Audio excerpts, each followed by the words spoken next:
The FOMC meeting next week could cause gold prices to go up again. A lot of people expect the Federal Reserve to lower interest rates. Losses are the most important thing in a bull market, and this is true for all markets, not just gold. The biggest changes in a bull market, like in any other market, are upward. The reason is that people in the market are trying to trick investors into thinking that a market rise or fall is about to happen, and the gold market is doing very well. The sudden drops in value are meant to scare less experienced traders out of the market so that we can lift them all up to new heights by getting rid of their dead weight and extra baggage. Even though there has been a recent drop, which many people see as a sign of weakness, the gold bull market is still very much alive and well. The market shakes out short-term traders and tests their conviction before going up again. Sharp drops like this are one way to do that. Big bull runs in the past have always ended with sudden drops, which are a way to move money from weak to strong hands. Central banks are selling off their US bonds and buying gold at record levels because they don't trust the dollar's long-term stability. Even though most commentators see it as just profit-taking, that steady demand is what drives this ongoing change in money. Peter Schiff, an experienced economist and founder of Euro-Pacific Asset Management, says that this correction is a reset.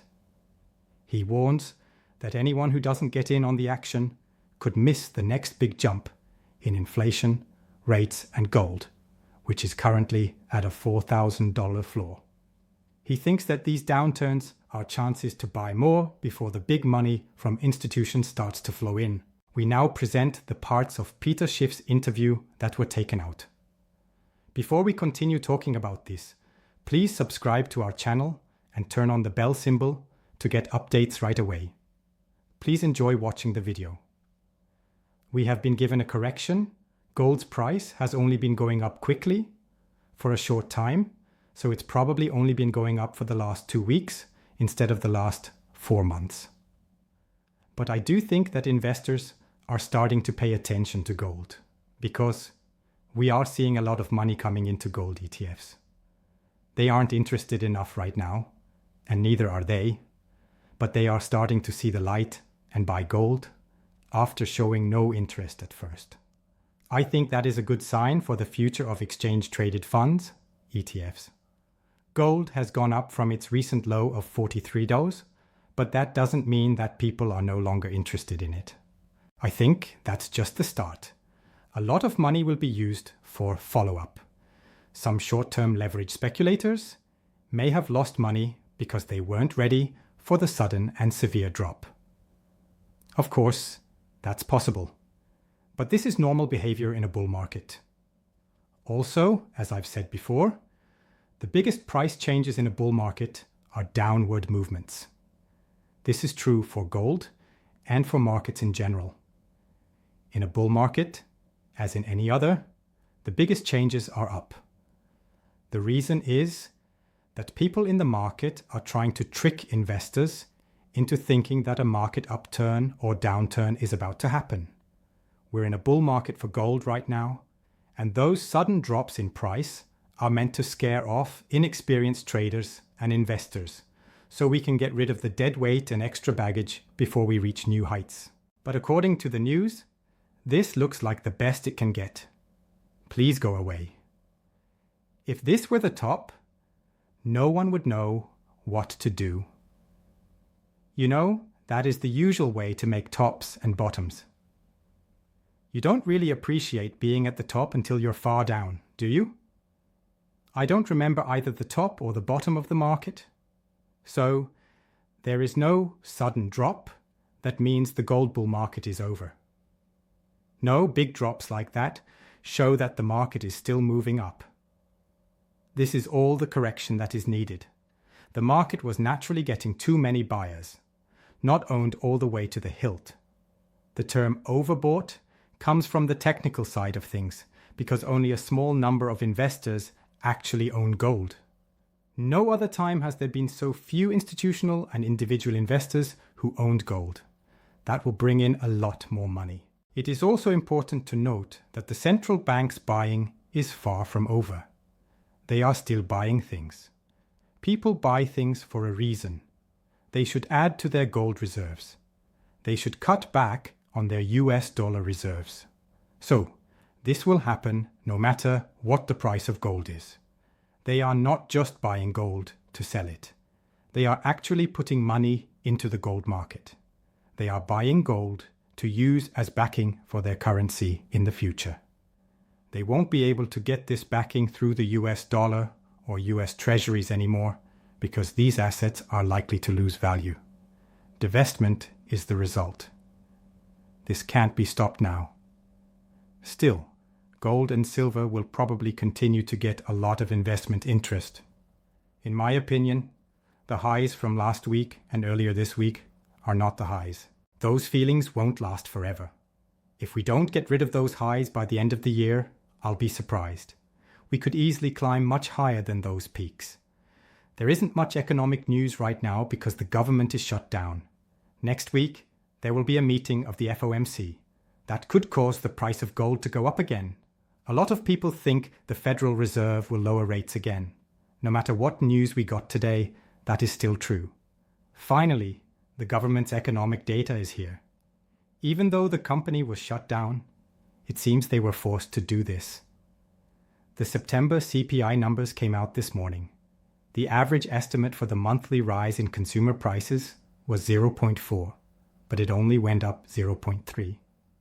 The most important number, though, is that CPI has gone up 3% from last year. That's a little less than the 3.1% that experts thought it would be, but it's still 0.1% more than last month. The increasing sequential number, on the other hand, is more important. We were at 2.9. We did not go down from 2.9. We got to level 3. The Fed has said that its goal is 2, just in case you forgot. What do you think the Fed will do next if your goal is 2 and you're currently 50% above target, i.e., going from 2.9 to 3 in the last month and going in the opposite direction? There will be an upward, won't there?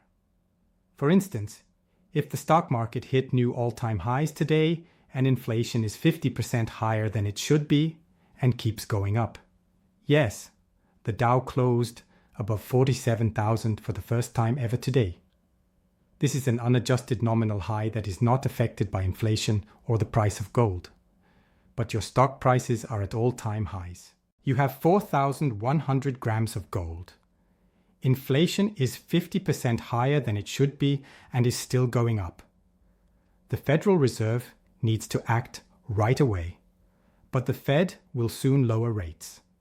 That's why the Fed will make a bad choice and why the markets, including gold, are where they are. We will watch how the market reacts. In the meantime, you should take advantage of this chance to buy gold at a lower price. Gold hit a high of almost $4,400. We're getting close to $4,100 right now. Get some silver. I don't think it will go below $50 for much longer, so I think now is a great time to buy. Even though we're trading below 50 right now, I still think it will be support in the long run. You could see the double top there. It has been taken away. Now we've pulled back. I think that the next move will probably send it way past 50. So you can still buy silver right now. Go to Shift Gold right now. Look at more than just the videos on the Shift Gold channel. Go to Shift Gold. Even more importantly, take advantage of the 15% drop in silver and gold stocks. A $4,000 floor makes gold look great. Miners are going to make money out of nothing. I think that the market's reaction to today's news about Newmont is just a chance for Newmont and the rest of the industry to buy. You should think about buying more shares when other people are selling theirs because they are scared. Today, put more money into these mining stocks than you ever planned to. If you were worried you missed out because your investment wasn't big enough, you can stop feeling bad about it now. Go ahead and make the deposit. You have a chance on the market.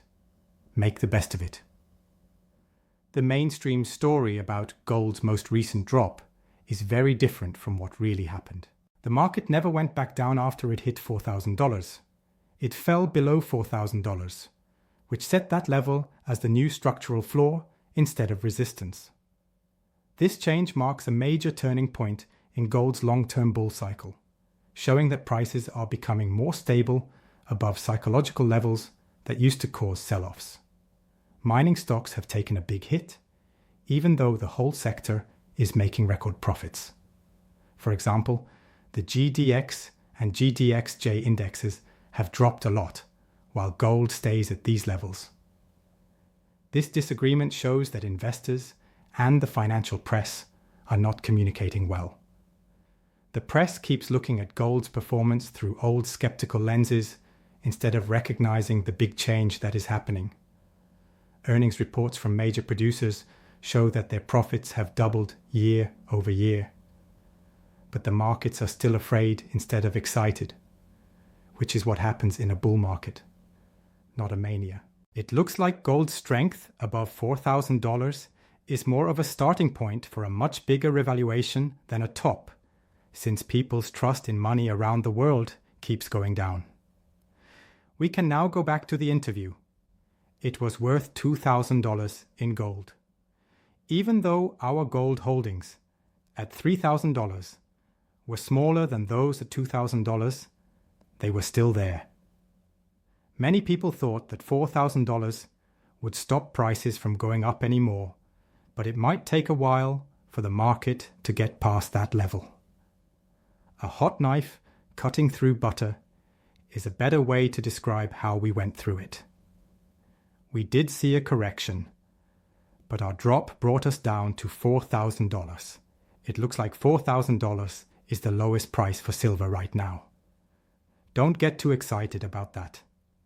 Remember that if $4,000 is the new floor for gold, the gold mining companies are very happy.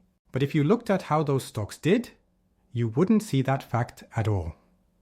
Even though silver is very expensive at 48.5%, the GDX and GDXJ have both dropped more than 20% from their highs in the past week.